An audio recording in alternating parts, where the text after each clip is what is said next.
David, we are so excited to have you be part of the Immerse Global Summit Europe. Thank you. Thank you, Chris. We just want to promote you as speaker and find out who you want to meet at the show. But first of all, tell me about your current role and how did you get into this industry? My current role is blockchain lead for Vodafone.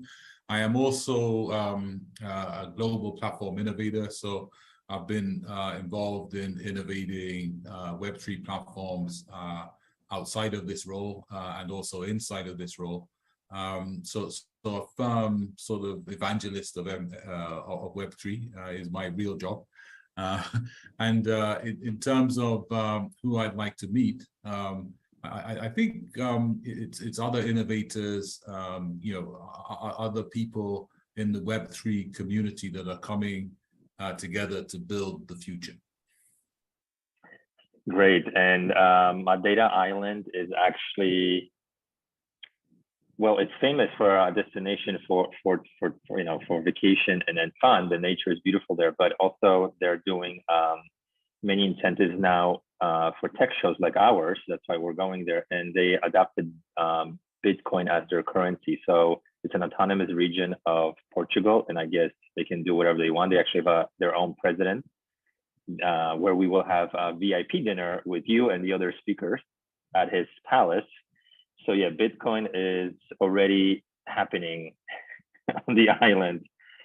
So tell us more about what excites you? You mentioned a little bit, but what excites you about the Immerse Global Summit, and what can we look forward to related to your speaking topic?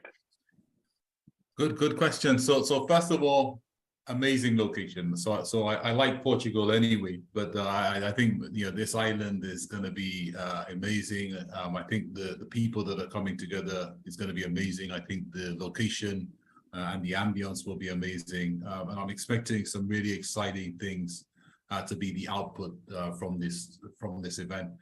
From myself, I approach Web3 and blockchain from a number of angles, and I believe that as we start to talk about the metaverse and immersive experiences, that at the heart of it, there is a battle going on for the soul. Is it going to be Web3? Is it going to be an evolution of Web2? How does the metaverse economics work?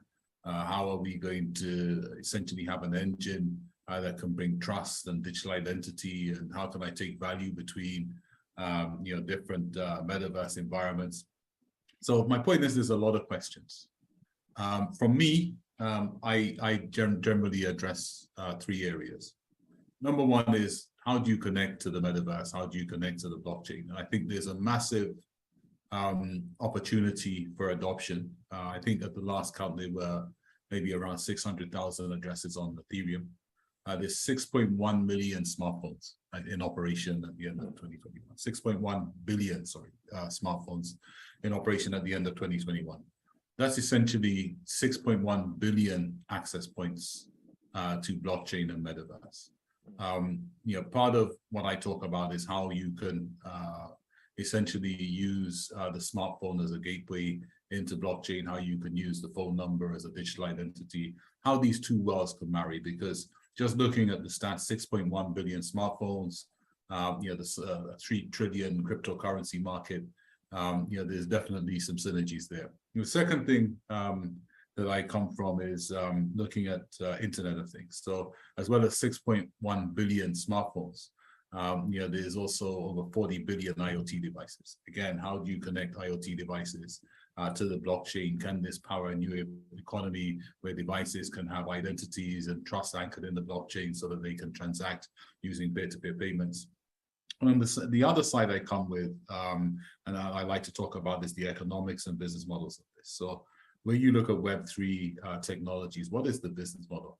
What is the metaverse economy? What is the metaverse business? What is the metaverse going to be financed on?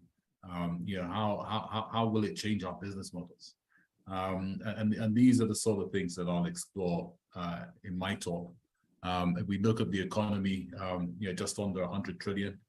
There's estimates over the next sort of 10, 12 years that the metaverse opportunity could be worth up to 30 trillion, right? So between 10 and 30 trillion. So we're getting wide variances, but I think we can agree that it's a massive opportunity.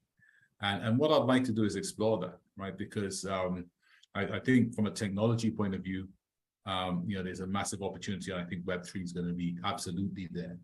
But how do we convert that into business? I think if we look at the market now, we're in a bear market.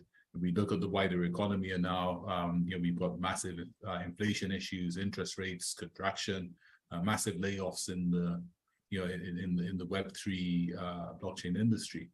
So how do we get better at business? How can we leverage what we've got? One of the things that really excited me over the last 3 weeks was reading about ERC 4907, rentable NFTs. Potential game changer for business, but how do we actually make that a reality, right? How do we move beyond the bounds of where we are? So these are the sort of things I'd love to explore in the context of the metaverse, Web3, and also telco. Beautiful, beautiful. I'll be sure to attend your session. And it's so great to have someone like you from an established company, Vodafone, present these topics, because as you mentioned, there's a little bit of a crash in the crypto blockchain market, and nobody knows what's going on, who to trust. Many companies went bankrupt, a lot of scams. So it's going to be good to hear from someone like you from a trusted brand. So we look forward to having you there. Anything else you want to share with us? Will you be taking the dolphin trip or any adventure trips or anything around the island? I want to take whatever trip is there. I want to make the most of it. I think it's an incredible event, incredible location, incredible audience, incredible setup. So yeah, I think